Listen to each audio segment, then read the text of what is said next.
Okay, what I have here is a $100 bass off of eBay.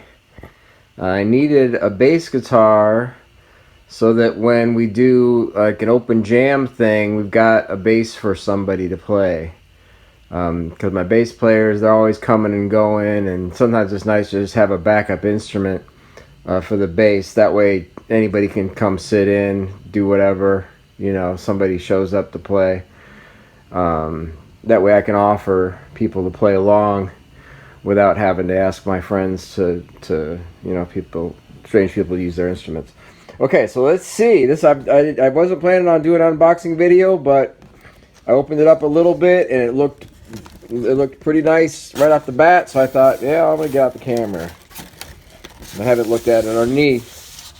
So here we go. Let's see what $100 gets you. I used to work at Lakeland Bases, so I'm gonna try to save this bag a little bit.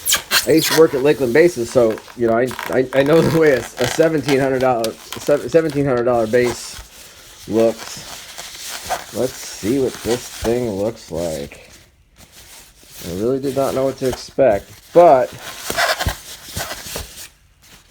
it clicked all the right boxes for me. I wanted 4 strings because it would be easier.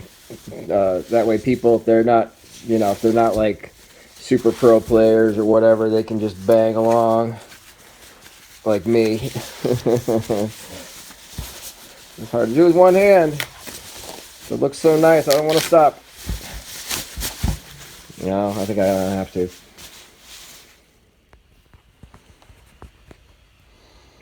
Okay, not bad so far. Looks pretty decent, It we'll see how well things line up and all that. It'll take me two hands to look down the neck. But overall, compared to what $100 would have bought you from a pawn shop, let's see what the tuners are like. Yeah, not too bad. They feel fine. Yeah, so pretty simple. We've got the way this neck is. I can't tell what kind of if it's got the construction I like or not, but it does have a lot of the features I wanted. So I guess I'll go over the features. From working at Lakeland Bases, I know that the ash bases, in my mind, were the best sounding ones. And so I always liked the sound of the ash bases. So that's why I got this particular thing with the clear coat. Is also my favorite. And this pickup setup is basically like your P-bass setup.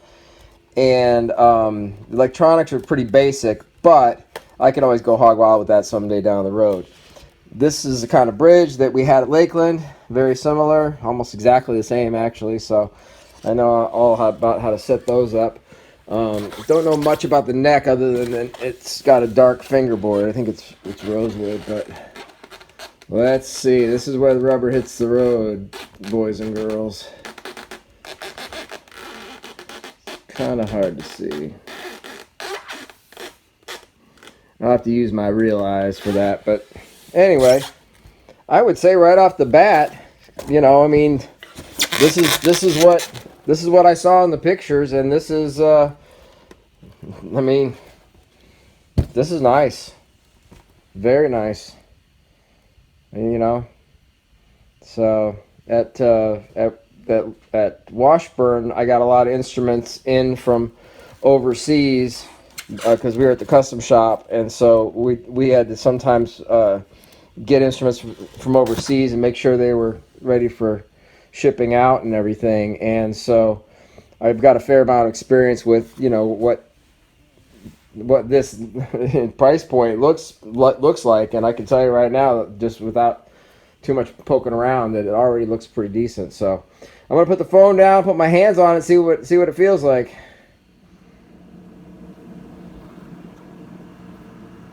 Okay, so here's the simple setup that I've got going here. I got this Eden World Tour Direct box.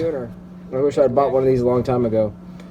So anyway, so there's the setup that I'm using right now, just to test this out, and I gotta tell you, this thing is pretty nice. The wood feels pretty lightweight. You know, if you're the kind of person that wants a big, you know, a beefy feel, I don't know if it was just luck of the draw, or you know, maybe this is just that's the wood that's available locally wherever this was made. So, but it's not bad. It basically does everything a bass is supposed to do. You know, it's I haven't adjusted anything yet or done anything with the action.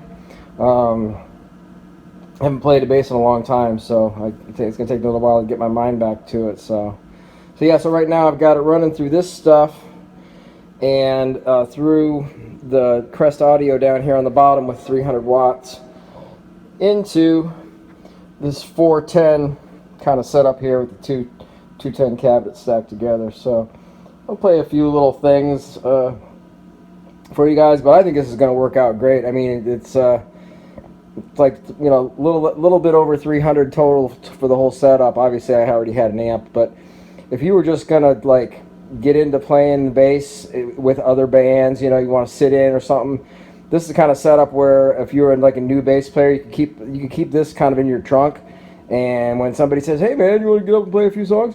then this would be perfect go-to setup for that kind of situation.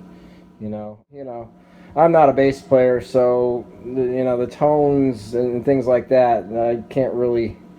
All I know is it took me about 10 minutes to dial in a sound that I could basically, you know, play on a stage with, just, you know, just simple songs and things that I know. So right off the bat, it works good, you know, for what I paid for, you know, for $100. Oh my gosh, you can't make a speaker cabinet for $100. That's just wood. So.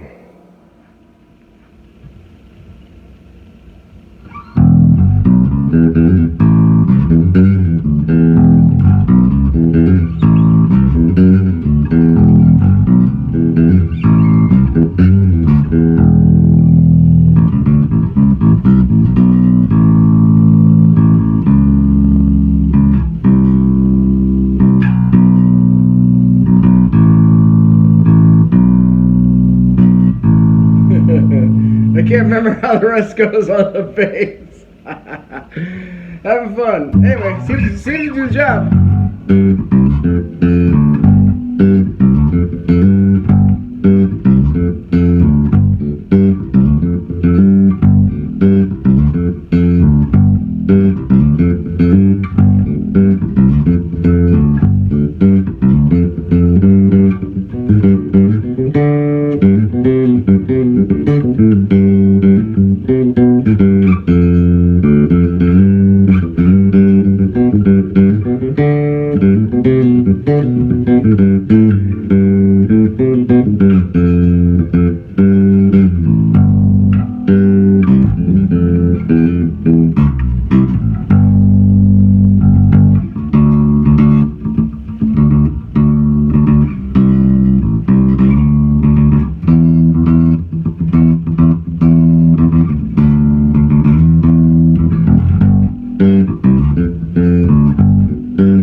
All right.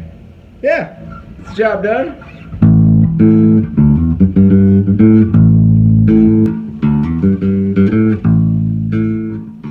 Okay, here's the setup.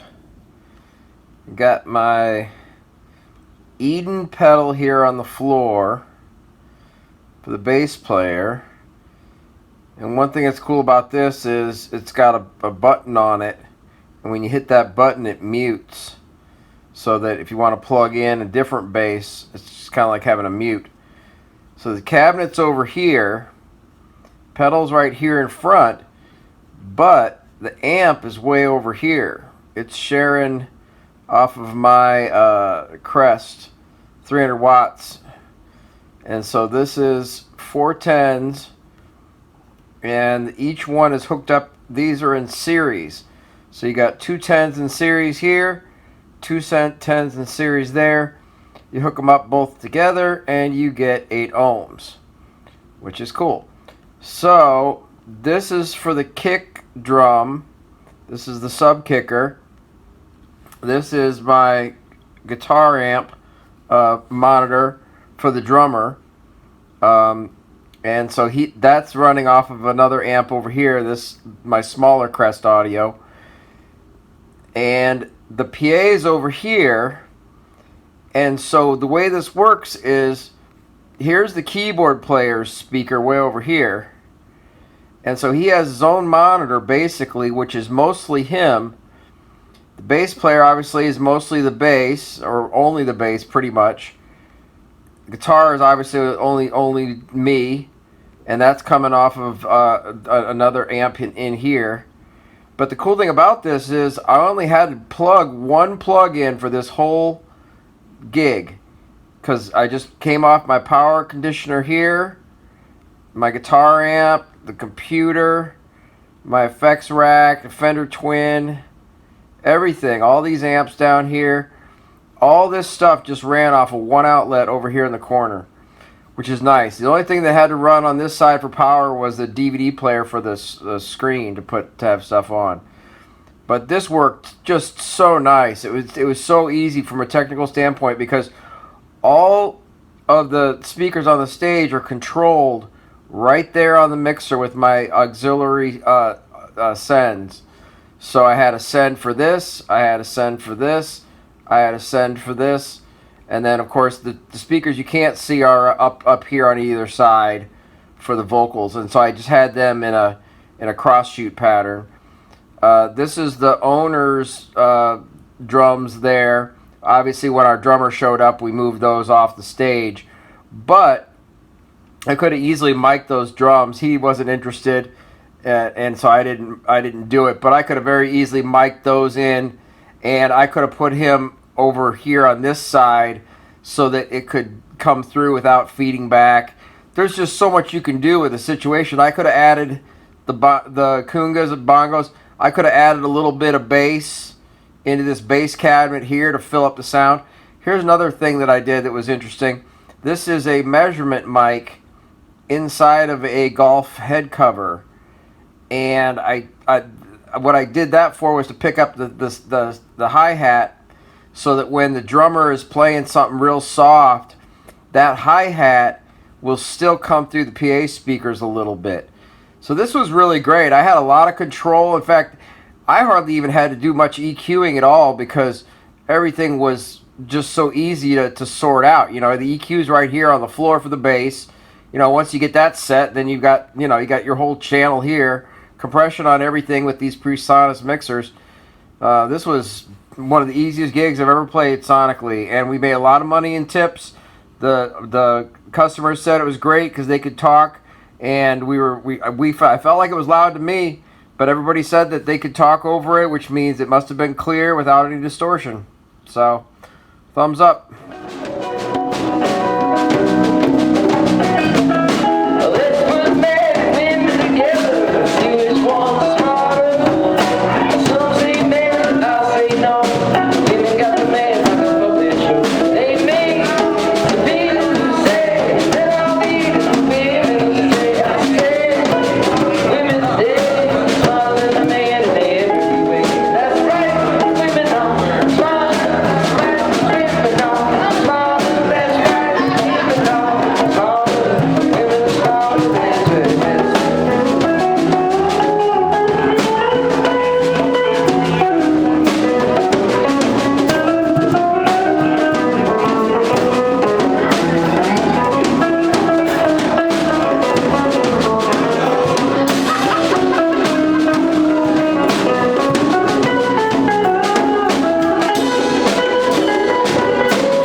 Okay, here's the brand of this bass.